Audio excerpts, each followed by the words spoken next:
Okay, so some of the interesting things that I've learned over the last few months, I feel are very great little bits of information for our audience to understand when it comes to AI and what they should be thinking about today.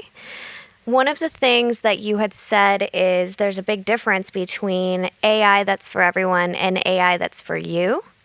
I think that's an important distinction for people to understand. So, can you elaborate on that a little bit? Yeah, so great question. The idea is there's a big race, competitive race right now with these large language models, the big tech companies competing, right? I mean, nobody thought Google would be disrupted in the way that it is today, right? And so that means, large language, OpenAI, open source models, Anthropic, these types of models are spending billions and billions of dollars to create great models that you would never be able to do yourself as an organization, right? You can do open source, you can do these things and fine tune these models. But the real race for those companies, they're fighting a race that we shouldn't be in. Right? They are fighting against each other. You've got Elon, you got Zuckerberg coming back with an open source model. You have the category leader, OpenAI. You have Anthropic. You have these other models coming together. They're fighting their own market shares. The good news for us is, as developers and even as users, is the costs of intelligence is continually going down, right? Which means everybody will have access to all the intelligence in the world, right? Yeah. So how do you stand out in that capacity, right? That's the purpose of a brand, is to differentiate. What is different about your company, you as an individual, as an employee, that's different from everybody else? And that's where I think these technologies are built to scale. In other words, they're for everybody, whereas what we're doing with nectarflow is we're using the large language models paired with company information, right? Retrieving company information that's specific to the brand and specific to the process of which it sits within. And every company has such unique processes and unique people and unique focus. And so you just can't expect technology that's built for everybody to solve your specific business challenges in that way. That's interesting. And what I think is kind of interesting is that a lot of effort is going into, from what I've seen, going into teaching you how to prompt, versus what you're doing is just creating an agent that essentially does all of that for you, right? That actually speaks to the large language model in a way that you want to be speaking to the large language model. So is that correct? What I'm the world changed really fast with ChatGPT. So ChatGPT is just a chatbot. It talks to the large language model, OpenAI, depending on that model, whatever it is today. And so that made it easy for us to interact with the large language model. The only thing is we're only interacting at the user level, right? Programmatically, if you're building technology today and you're talking directly to the large language model in code, if things change quickly in code, you have to go back, and now you have technical debt. Yeah. And things are moving much, much quicker with AI than it did with building on PC and building on mobile and building on the internet and building on the cloud. And so with these large language models, when you can talk to them programmatically at the system level, at the role level, and at the user level, you can tell it things in context that will improve the responses that you can't get just talking to it like in a chatbot interface. First of all, you have to go there and think about the chatbot interface to think about the prompts and prompt engineering and all that stuff. The better you are at that, the better responses that you're going to get.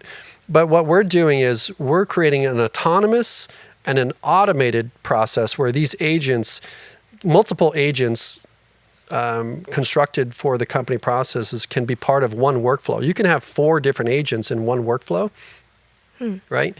That doesn't happen in a chatbot experience because you have this thread ID that has memory, and it's like you and I talking. If you're a really good PR person and you know press releases and you can write for that excellence, you may not be the right customer service person, right? You may be different if you're talking to an investor relations person. Like the investor relations person really understands the type of asset manager they're talking to, how they like to see information, and how things need to be organized different from like someone that's trying to get something picked up in the news.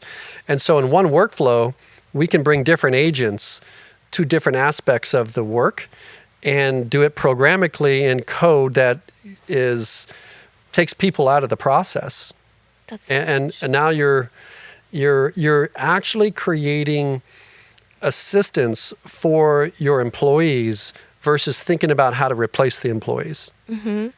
You're giving every employee the value that CEO probably has at the executive level, an assistant, maybe a personal assistant, right? Yeah. And you're giving every employee the ability to have that without employing assistants in payroll. And I actually think about it conversely too, where if I had made and replicated essentially the way that my CEO thinks, I can run what I'm doing by that person too, to make sure that I'm speaking from the filter in the way that they like to speak about our business, about our company. Because how many times does someone assign something to a copywriter, whoever it is, they write something and then they have to run it by their CMO and they're like, no, that's not it. You haven't hit the nail on the head. So to be able to run what I'm doing even past that agent, I think it's like anytime you would think, oh man, I could really use Jennifer right now. I could really use their perspective. You can just add an agent to that. That's really and interesting. That's what makes a great leader, communication. Right? And understanding how the other person needs to hear it for their reasons, not yours. And to your point, I mean, look at the back and forth and the inefficiencies of that, executive level leader needing to approve something and the gap between the way that it's presented. You can train those things. Yeah. And you can do it in a way that is custom to the company versus something that's vanilla and everybody else has access to. Because if everybody has, there was a time when Grammarly was great. Because people were bad at spelling, right? And then at some point, like, being good at spelling is no longer like a valuable thing. Right. Because everybody has it, right? So now what? So AI is coming for those types of things in the organization. And it's hard to predict, honestly, where things are going to go with that. Yeah. But what I can predict is that your brand will have a unique value statement. It'll have a unique stance in the market that it serves. It will want to attract the type of customers that is suitable for that business uniquely. And that's where I would be spending the time. I'd be focused on that versus like what's next and what's the newest thing. And that was immediately my favorite thing about nectarflow was how custom it is to exactly what you're trying to accomplish. So if I'm a leader in an organization and I'm thinking about where I'm going to add AI into my process or automation or integrations, like what nectarflow does, is I'm evaluating the work that's already happening, exactly how it's actually happening and how many hands touch that work in that workflow on a daily basis, weekly basis. And I could say, I still want Jennifer to handle this, but I really want her to have an assistant to handle this part and this part and this part. So I think the fact that you can kind of see and decide yourself, you're almost handing people the power to be able to decide versus what we're seeing in other products that are being developed. They're just looking at the problem that they already solved for and trying to add AI into that. Where can we add a little bit of AI into this product versus you decide where it adds value. Great businesses have great governance, right? And, when we hire people, we want certain outcomes. And right now you can deploy these custom agents into the business to create the same outcomes. In fact, some of them can create the entire outcome. But if you can take 70, 80, 90% of the boring work, the redundant work out of the process, and then organize that data in a central database that's not vendor locked in other words, once that's on a database, it can be used in other applications, great things can happen for the business, which is the ultimate leader's job. Make good business decisions, make the business better. And a lot of times that's just good business. Leading people through that process is hiring the right people, getting them trained effectively so they can show up better for the customer. And we can do that with agents. We can do that with technology. The fascinating part here, though, is you've heard before, like, inspect what you expect. So great leadership would check on work. It's like the trust but verify. You can do that. You don't have to do that. You can create an agent to do that, actually, to check, right? So now you're checking what's already been checked, but there's still humans. This is all for humans. Yeah. Right? I mean, imagine, well, how fun would the world be if it is all for the betterment of humans in business. But imagine what can be unlocked and the differentiation that can be unlocked if people can actually show up and just inspire customers and inspire other leaders and get all this stuff. We'll look back and say, I can't believe we did all this stuff. Yeah. I mean. Yeah. Well, being a marketer, I kind of realized that we're kind of the low-hanging fruit. We're the first to kind of dabble. They're already dabbling in copywriting. They're already dabbling in graphic design, video, all of these things. And so I think a lot of marketers are kind of, You know why? You keyed into something that I don't even know I keyed into. If you look at innovation and how markets get reshaped, it starts with marketing, goes to operations, and then goes to financial. And why do you think that is? I hate to say it this way, but I think sometimes marketing is viewed as fluff and not as impactful to the bottom line or has as much ROI as people realize. So I know at least organizationally, usually marketers are the first to get cut because of that reason alone.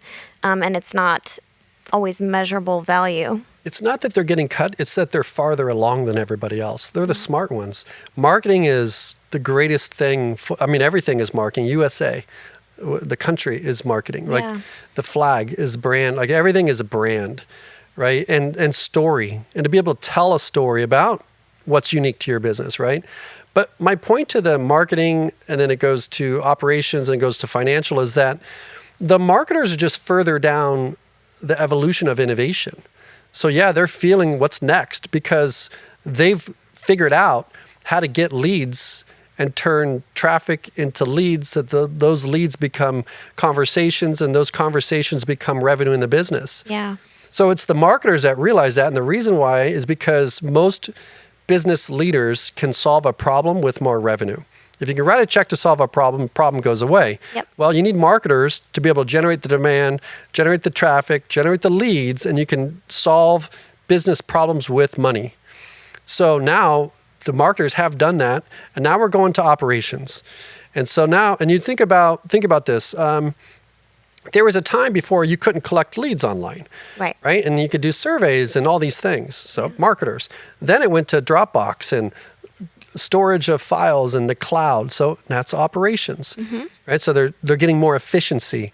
And then it wasn't that long ago when you had to still go to the bank to do checking and deposit checks, and then you could take a picture of it. And now all of those things in between those aspects got disrupted from another new thing, right? So now you can just wire transfer things or Venmo or Zelle and these types of things. So you don't even need to take a picture of the stuff. So anything that's between you and the customer that's not adding value will be disrupted. Okay? And so as soon as the marketers are moved on, it's not that it's coming for their jobs. These are my beliefs. I believe that they're going to make different business value and they'll use these technologies to what?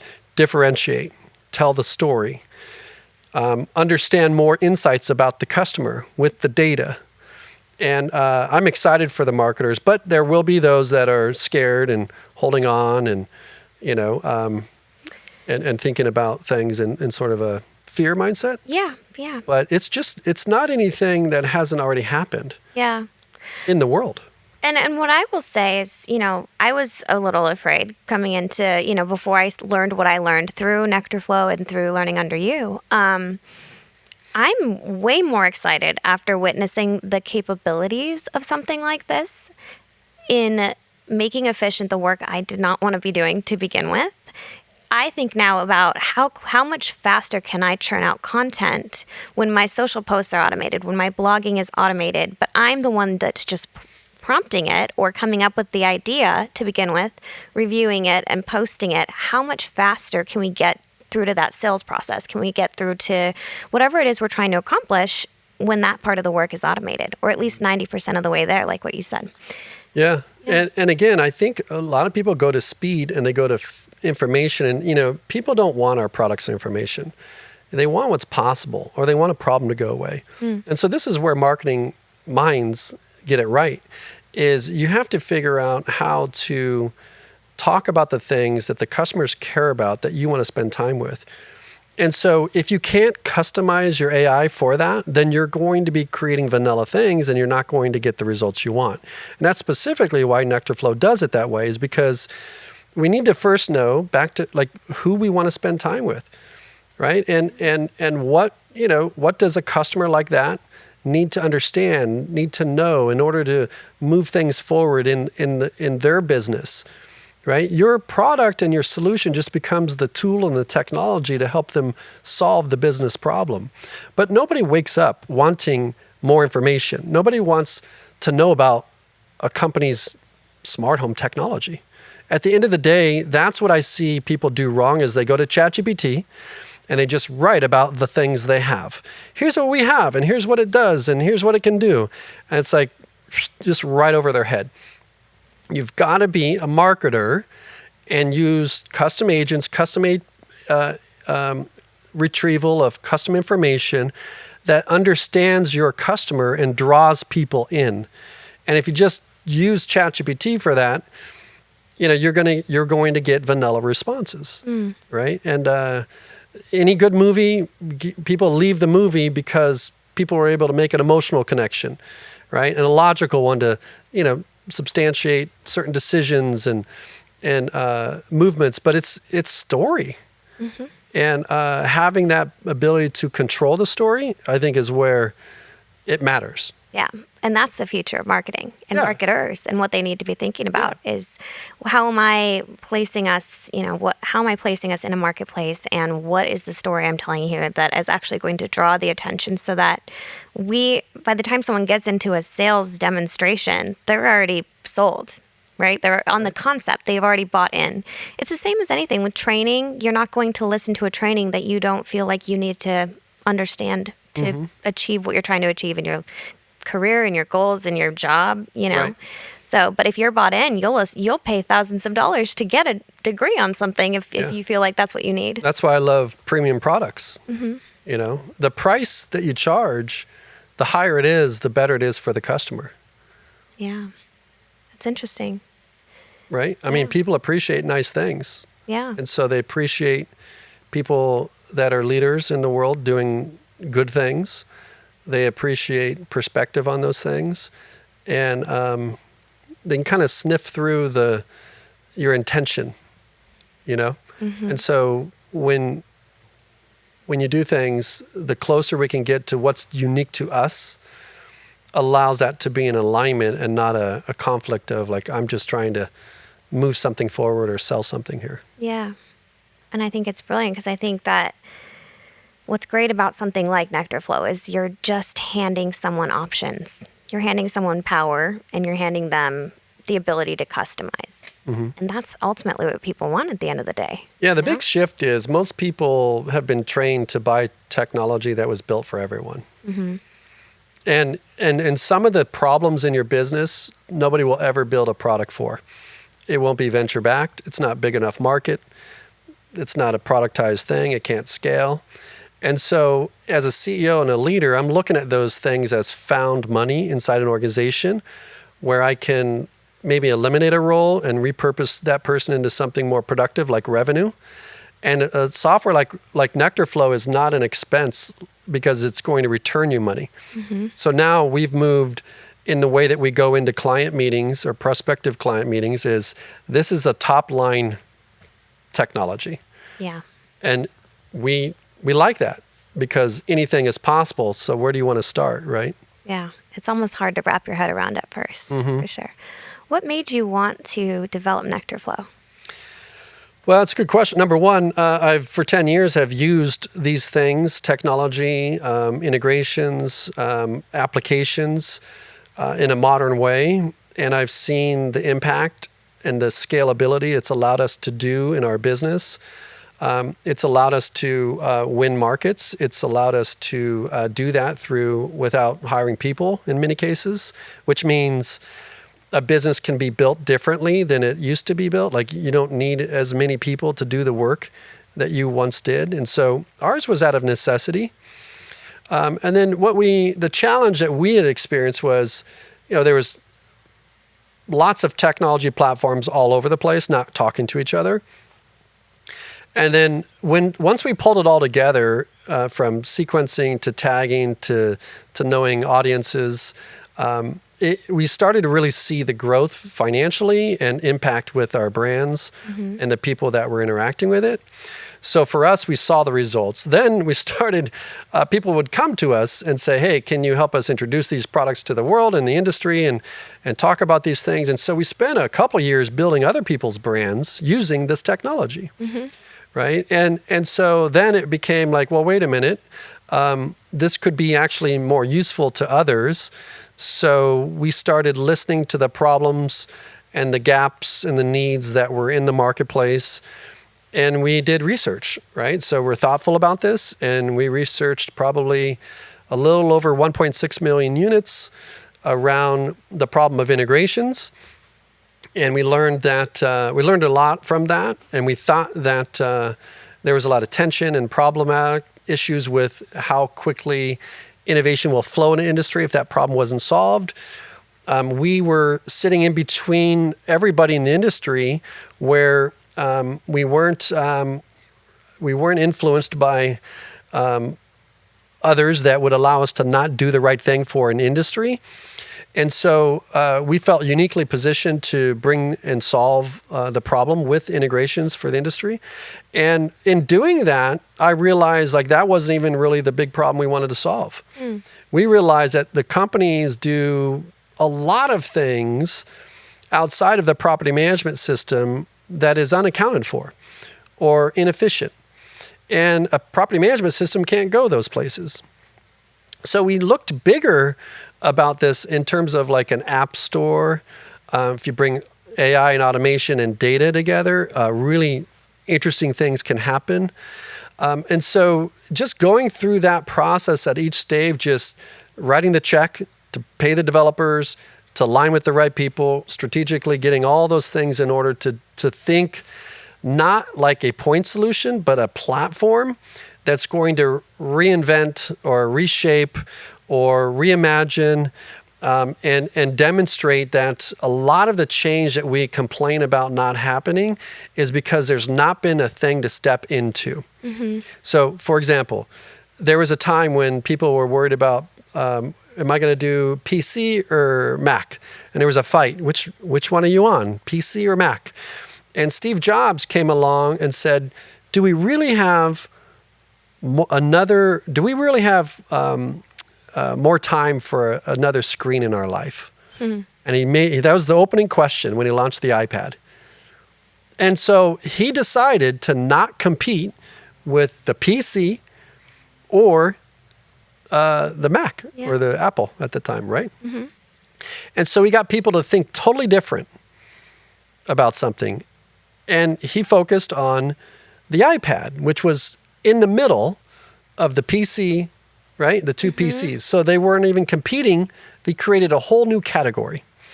So most of the problems that we have today, there's never been the category that's been created for people to step into something to solve it. So we've created that. And that is nectarflow. It's a platform that can bring AI and automation. It can connect to anything with an API. So knowing that, what's really possible with the business? So when Steve Jobs, in 2001, I think it was, when he did this, launched the iPad, he had no idea that somebody someday would be flipping that screen and saying, do you want to tip me on this thing?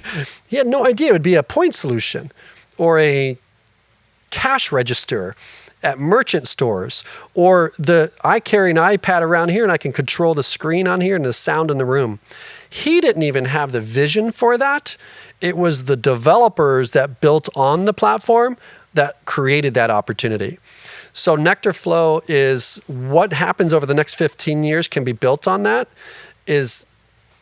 I'm so excited because who knows? It's not what we build. It's how do we bring these point solution products together and allow real estate companies to build on a platform that they can change the way the data flows, move it to the places it needs to be, and do it in a way that's standardized and authenticated to the standards that the property management systems need and the point solutions need. And ultimately, guess who wins? The resident. Yeah. Because you have more ways to create value and unlock innovation in a business and an industry, and you don't have to depend on one source of income, which is the rent increase. And so that's why we're doing this, and we're bold about it. I think we went with some really smart people to get behind to make sure it gets done right. That's sort of my long story approach to how we got here. But I can't be more excited because it's with AI, it's forcing people to collaborate. And the industry hasn't collaborated very well. Mm-hmm. So now there's a tool for them to collaborate and to get the most out of the things that they want to do for their customers and for their reasons. And I think for the person, what's really interesting is it's actually forcing you to determine which parts of your job you don't love doing. Mm-hmm. And I think that's, if you could look at a positive of what's happening instead of the fear, I think it's really compelling and amazing, really, when you think about, these things I complain about on a daily basis that I don't like doing anyway, I can now just have an agent for that. Yeah, that's true. And I'm a baseball guy, so until someone there's been a pitching machine forever. Okay, so that's automation. It's been around forever, and we would practice with pitching machines just to save arms, so $1 million arms don't get tired, right? But if you look at a baseball game before the game, there's still a simulation of a real batting coach throwing batting practice. Mm-hmm. Okay, so watch baseball. When they put the mound out there and there's an automated machine throwing BP to professional sports enterprises, then that's when the robots come and all that stuff. But the reality is, just because it can be automated doesn't mean it should. And that's where I think this whole conversation around people and how many and all that stuff, they're necessary. Mm-hmm. The real thing that leaders can do is help move people through change, because this is change that they didn't invite in some cases, that they're not experienced in moving people through. And so that can create a lot of unrest, a lot of uncertainty. So if you can be a source of certainty for a group, if you're an employee, you want to help people move through these things, provide that psychological safety during a state of transformation. I mean, that's what we're doing at our Innovation Summit in December, is helping people move through that. Because it's not the tech and the AI and all that stuff is here. It's that technology can be programmed, right? It moves faster than us. Companies move slower because people are involved. Status quo, mindsets, our minds are filtering machines. They don't, we see the world through the world that we grew up in, and that may not be the world that we're stepping into. So leaders can truly know, like, there are parts of the business that should be automated. It's helping people to do what's next after you've taken away all the crap. Mm-hmm. What's next? Well, how about take care of yourself? How about go do yoga? How about work out? Movement is medicine. How about go to a conference that isn't even in the industry? Get inspired about something that allows you to think differently and come to your organization and create value. Mm-hmm. And so we have to really expand where we find our solutions, where those solutions come from, who they come from, and realize, like, whatever got us here it's not what's going to move us through what happens next. And I think what's an interesting message for leaders is making no choice is still making a choice. This is true. And that kind of came to me the other day because I was thinking about all these people who we're succeeding the way we are today. Well, guess what? Your people are still playing with all of this. Your people, don't let your people, let your people dabble and play. But if you're not understanding what's happening at this level, if you're not leading that charge, I tell this story. I was at an organization, and what they did was they got us all in a room and they said, what AI tools are you guys using? I'm mandated to write a survey to survey my group on what we're using. And that's not to say that that's a bad thing, that they were curious. But if I were a leader, I would want to be saying, hey guys, we have this incredible opportunity in front of us. Let's talk about what parts of your role you don't like doing, and let's figure out a way to utilize this great tool that's coming our way, right? Sure. So yeah, I look at products people use like automobiles, travel. People can relate to other things that have changed in our life, but then we get to multifamily operations, and because we've been so successful, why is it? There's not enough pain, necessity. So great job creating success. Automotive industry created a lot of success, and they're chasing Tesla forever. The music industry, you see what streaming has done to business models that have the brand of Hollywood. Silicon Valley's, it's going through its own. You're seeing other sort of tech centers and tech. Here in Phoenix, it's Silicon Desert or Silicon Slopes or things that challenge the status quo are important. But at the same time, there needs to be empathy and appreciation to listen, I know why it feels safer to stay where we are is because A, you may have a presupposition about something else that you went out on a limb for and it didn't go well. And that we bring that bias to conversations. We bring that bias to decisions, and it shapes the way we move forward. And so if you can be just a character that tests the assumptions, I was told this by my advisor, who, by the way, incredible human being that transformed Microsoft, right? So pretty good advice is what's observed and what's interpreted. Are you observing something or are you interpreting it, right? And so as you move through these opportunities that come to us, employees oftentimes feel like it's more risk than they want to take on. They're hired to take care of a department, take care of things. So why would I put my job at risk to do this thing? Well, it may be the riskiest thing. You may not have the job because your company doesn't win. Nobody wins.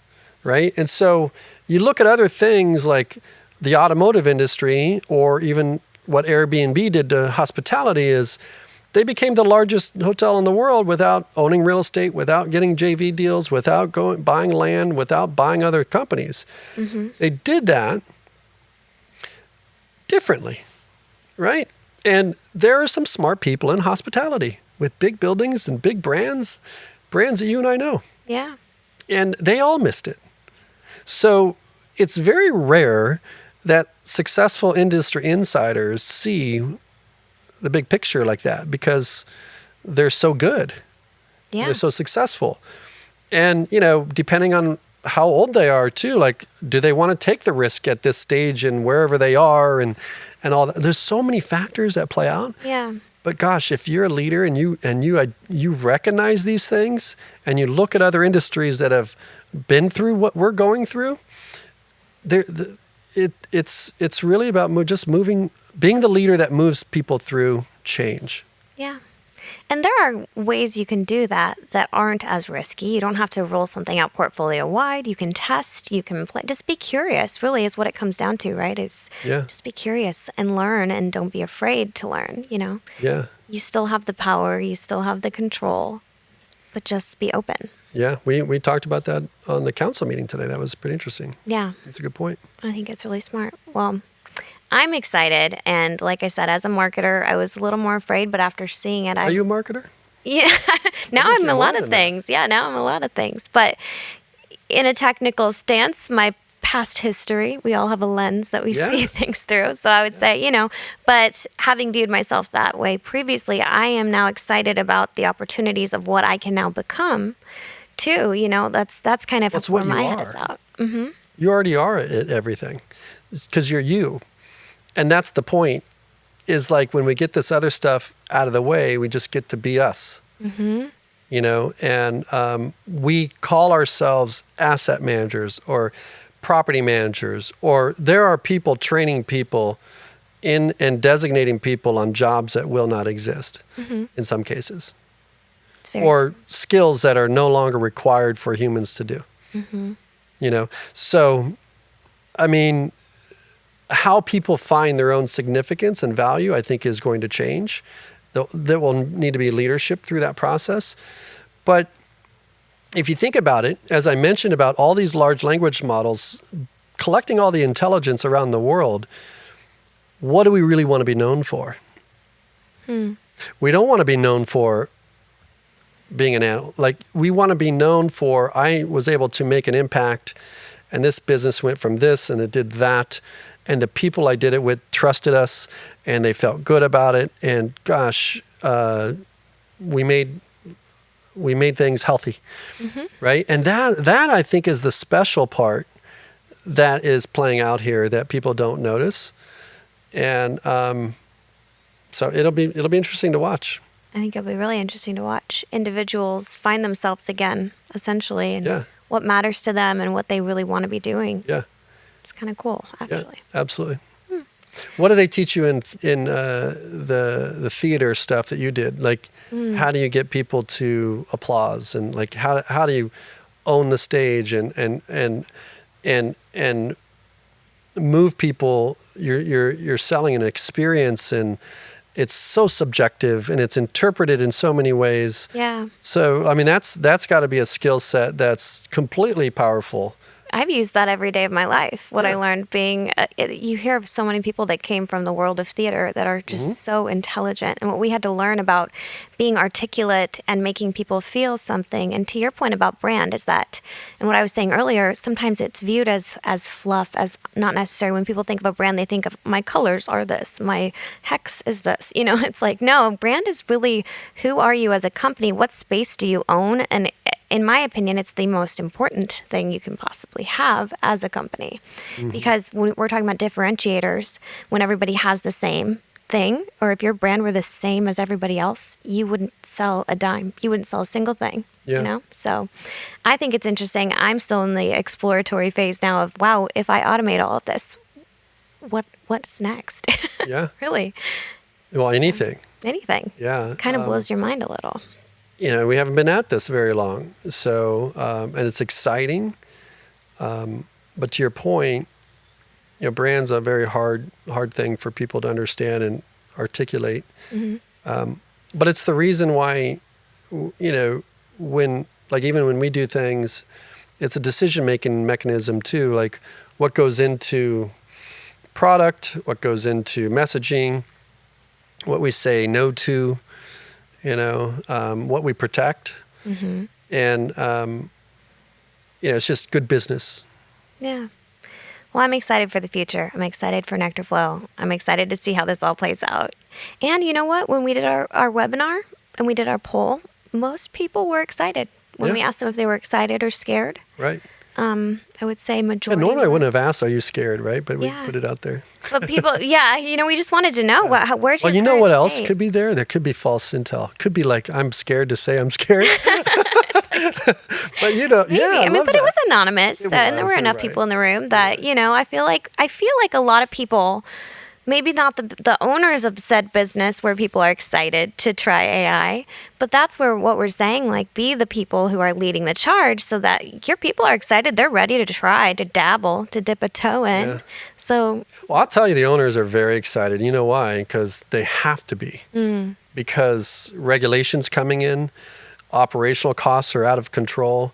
It's hard to find talent. It's hard to do so many things in the business with limited capacities. In some cases, there's fraud happening. In some cases, once you're selling the product and you can't even have access to the product, and there's regulation on collecting your money. It's just really hard, and then you got supply demand fundamentals that are really out of your control, right? And markets, and you're taking the same amount of risk, right? And so the owners, it's no longer like we want to change the world. It's like necessity. Yeah. The challenge with that, especially if you're building a product today and trying to sell it into multifamily, is, you may not be talking to the owner. You may be talking to someone who has to do more work or think about another thing or try another thing. And sometimes what I tell people to do is it's your job, your fiduciary responsibility to know, I need to take the vendor call, answer that question, take the demo, whatever. It's your job to know these things. Right. And the reason why is because you need to help get that investor to their yield or protect it. And if there's a technology or if there's an opportunity to do something that allows the employees to get better, the investors to get better, the residents to get better, and you dismiss it, then are you a professional? Yeah. Right. So I think you got to challenge the status quo of like, listen, it's no longer someone took me to steak dinner and all this crap. I mean, it used to be the vendors, the owner operators had all the power, and it was like, the buyers are loud, the sellers are quiet. Right. So and now what's happening is technology shifted, and it's the other way around. Where the owner and operators actually depend and need the point solutions, the vendors more, because that's where the innovation's happening, right? So it's a pendulum swing, and so now, if I'm a multifamily asset manager, or an owner and operator, or a third party manager, you got to start checking in on your fiduciary responsibility. I have something that could materially impact our investors, our LPs, our JV partners' yield, and their ability to protect risk. I need to be professional in this process, right? And I think a lot of people are just like, could be timid and scared in many cases, and they may not even pursue that as like, this is my job. Right. It's your job to know things about how the business works. And if there's an opportunity that the business is going to change and you don't know what's happening, they're going to choose another management company. That's right. Yeah. Yeah. So for all the vendors out there, I'm rooting for you, right? And if you send us your documentation, we'll bring them customers. Yeah. Because what we believe is when we all work together, not only the industry has to succeed, right? Before markets succeed and before companies succeed. And that's why Elon Musk gave away the patents to electric vehicles, is he was smart enough to think bigger and get away from sales and say, I need this category to succeed before Tesla succeeds. Wow. That is just wild. That's like a mic drop moment right there. It's true, though. It is. And it's already happened. I'm not making it. This is facts. Yeah, yeah. I mean, it makes a lot of sense. We all are hitting the same hurdles. And we talk about this in the Innovation Council meetings. We all are hitting the same walls. Yep. It's time for us to bind together for innovation. Yep. I like it. Well, on that note, where can people find out about nectarflow? Nectarflow.com is a great spot. And, I think it's an opportunity to just get in touch with us. I think what we do and what we're doing right now, hopefully it provides value to people. They think a little different about their business. And if you go through our marketing or you go into a demo, sometimes you don't even have to buy something. Just when you get, it's a process of starting. I think it's taking the first step is probably the hardest step. Yeah. That's nectarflow.com. Yeah. Just be curious. Yep. We'll leave it at that. Yep. All right.